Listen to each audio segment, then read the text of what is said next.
Hello, everyone. Welcome to the virtual paper presentation of the paper Modeling Cryptosporidium Infection in Human Small Intestinal and Lung Organoids. I am Devanjali Dutta. I'm a postdoctoral researcher in the lab of Professor Hans Klebers in Hubrecht Institute. And I'll be talking about the paper which was published in Nature Microbiology a few months ago. And I'll be taking you over all the details of the results and what we did and what we concluded from the study. To start with the introduction and to give you an idea about what exactly Cryptosporidium is. So Cryptosporidium is a protozoan parasite and it is a leading cause of diarrhea and a major cause of child mortality worldwide. In healthy humans, it causes diarrhea, whereas in immunocompromised patients, it can also lead to death.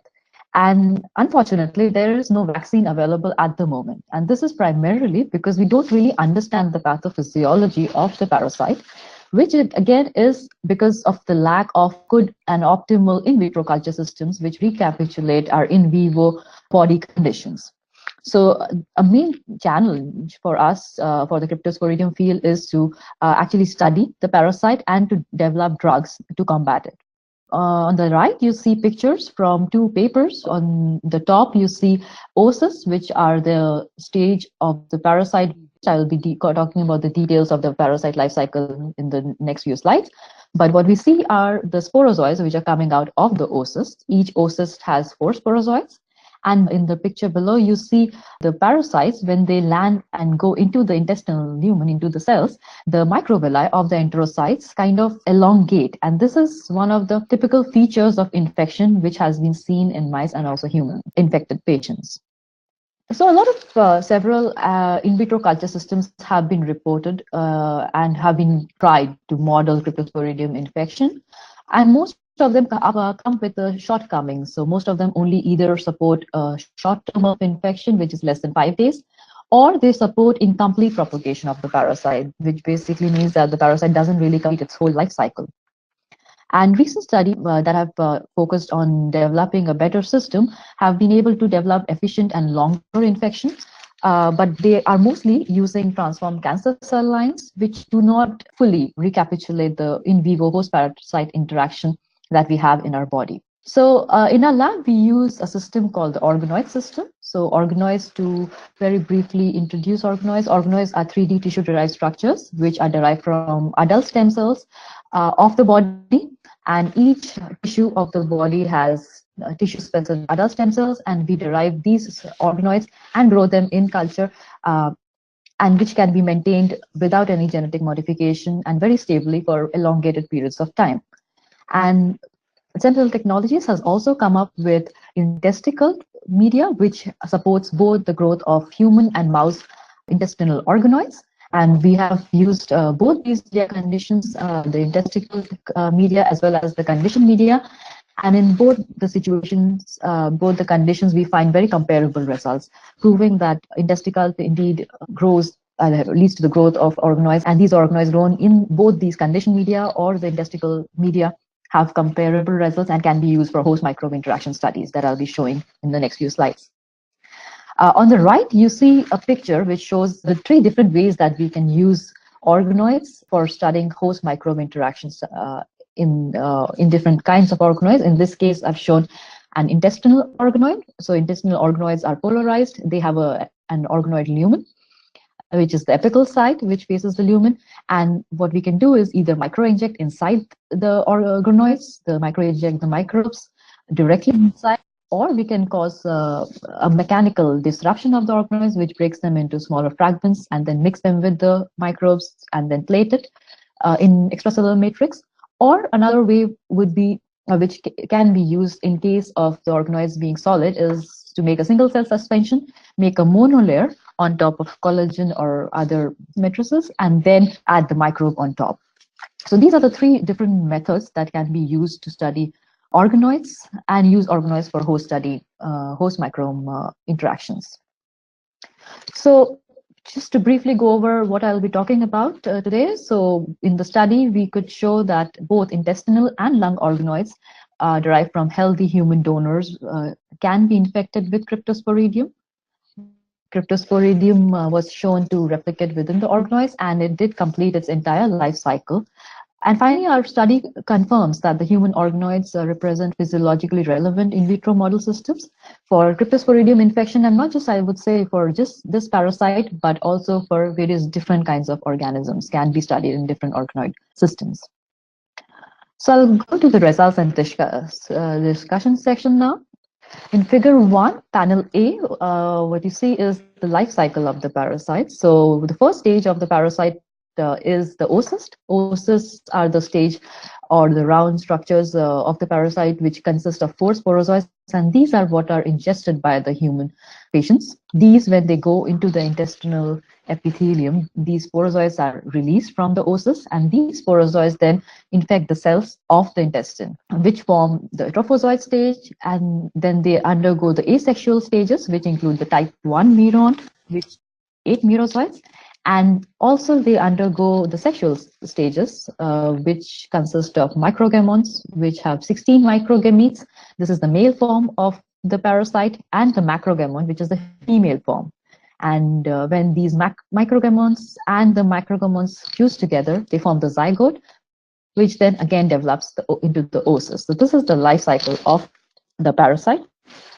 And we use the fact that different stages have different number of parasites in them. For example, type 1 muron has 8 merozoites, type 2 has 4 merozoites, and the microgamete, the male form, has 16 microgametes.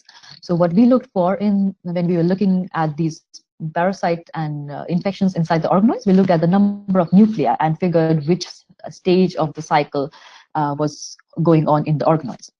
So in panel B, you see on the right, you see an injected organoid and a green dye to visualize the microinjection. So we could visualize actually the organoids which were indeed infected with the parasite. And below, you see scanning EM pictures of the parasite while it was growing inside the organoid. So this is the first thing we did after injection. We took the organoid and performed scanning electron microscopy, and we could see different stages. For example, in the second panel, you can see a sporozoid, which is coming here, this one, coming and attacking the cell, intestinal cell. In this panel, you can see the murons being formed. And also, as I showed in the first picture in the introduction, the villi kind of elongated around the parasite wherever it was infecting the organoid. So this was the first proof that indeed the organoids or the parasite was growing inside the organoids. So then we went on to quantify QRT-PCR, the growth of the parasite over time. And what we did was we grew the organoids both in expansion media and differentiating media. So expansion media helps the stem cells to grow, whereas differentiation media is a conditioned media where we remove the wind primarily to push the stem cells towards differentiation. And what we saw was the parasite actually grew better in the differentiated organoids, giving us a clue that probably it is the differentiated cells that the parasite actually attacks in the intestinal epithelium. In panel D, you can see the IF images of the parasite inside the organoid lumen. And as I said, we could see both type 1 and type 2 murons, and we could confirm the stage by looking at the number of nuclei of these parasites.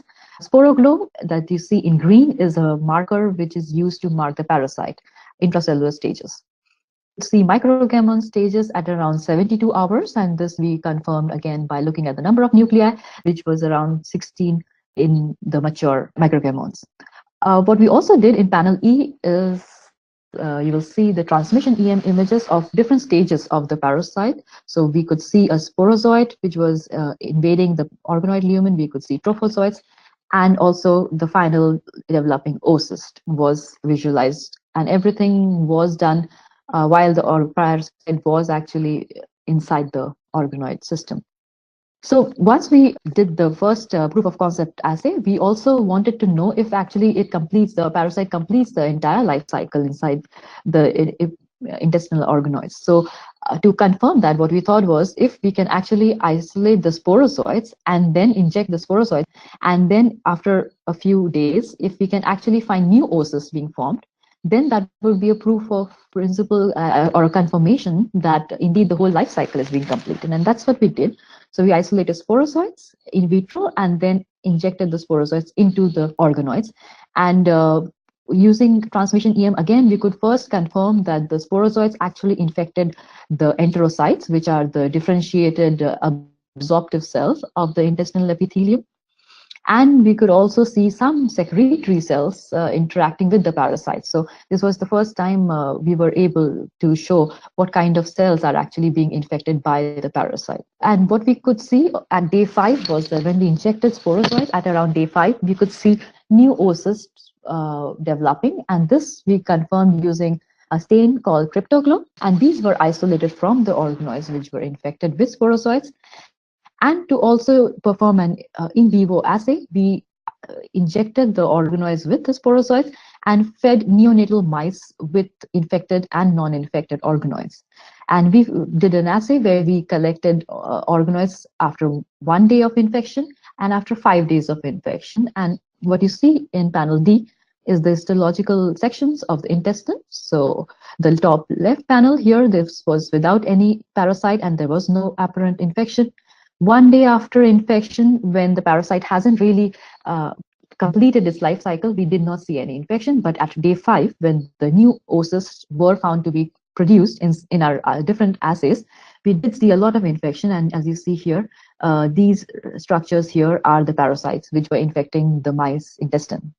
So this was confirmed that the oocysts that were produced inside the organoids were also infectious and functionally active. We then went on to study another system. So although primarily Cryptosporidium infects the intestine, there are some reports where they say that there is a different form of cryptosporidiosis, which is the respiratory cryptosporidiosis. And this primarily infects the patients who are immunocompromised. And so what we thought was if we can use our lung organoid system and see if actually the parasite can actually develop inside the lung epithelium also. And that's what we did. So we injected oocysts into the lung organoids. And in this panel, you can see that indeed at 24 hours, there was a peak in the growth of the parasite after injection. And this continued for at least 5 days. In panel B, again, we show type 1 neurons being produced in the top panel. And in the bottom panel, microgammons were produced. On day 5, new oocysts were found to be produced. What you see in green are the newly developed oocysts marked with Cryptoglow.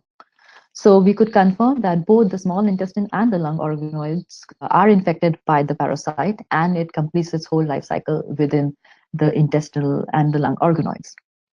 So we also wanted to know what kind of transcriptional changes or transcriptome, do a transcriptome analysis of the host epithelia and C. parvum, Cryptosporidium infection.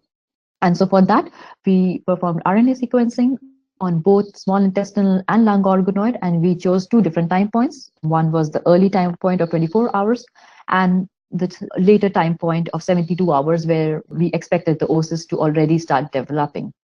And what you see in panel A are the differentially expressed genes in the volcanoplots.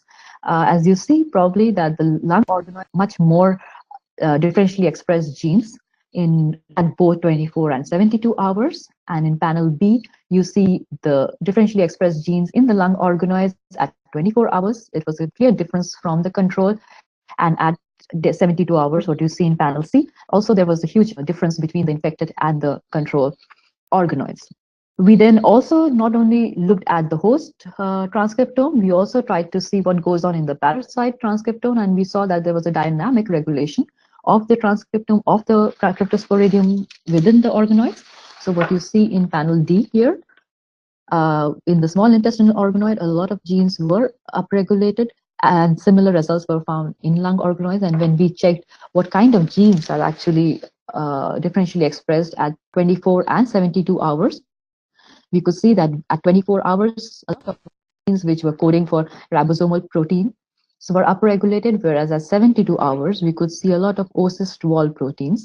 And this corroborated our results that we had from our immunostainings and confocal microscopy, as well as our transmission EM pictures, that around 72 hours, the parasite almost reaches the completion of its life cycle and forms new oocysts. So to conclude, what I showed today was that Cryptosporidium can actually infect epithelial organoids, both from the small intestine and lung. We could show that the parasite propagates within the organoids, and it does complete the whole life cycle within each organoid. We could perform a temporal analysis of the Cryptosporidium transcriptome during organoid infection, and this revealed a dynamic regulation of transcripts. So we could see genes which were related to the life cycle of the parasite. Both early and late genes were clearly very distinguishable, and we could do that within the organoid. And finally, we believe that for more complex interaction, we have to remember that these organoids are purely epithelial in origin. So to understand the complex interaction with the host, it will be very essential to establish organoid cultures with the immune self, basically have an organoid immune cell co-culture, which will help us really study more complex interactions. To conclude, we now can confirm that the organoids which were grown both again in conditioned media as well as in testicle media could complete the Cryptosporidium infection was possible in both these organoid models, and the organoids therefore represent a very physiologically relevant in vitro model to study Cryptosporidium as well as other pathogenic microbes. So with this, I would reach my acknowledgement slide. I would like to thank Hans Clevers and Robert O'Connor from Washington, who were the lead authors. Inha Hio was another postdoc who worked with me on the project, and a lot of people who helped us with microscopy, ANCO for transmission EM and the mice experiments. Thank you.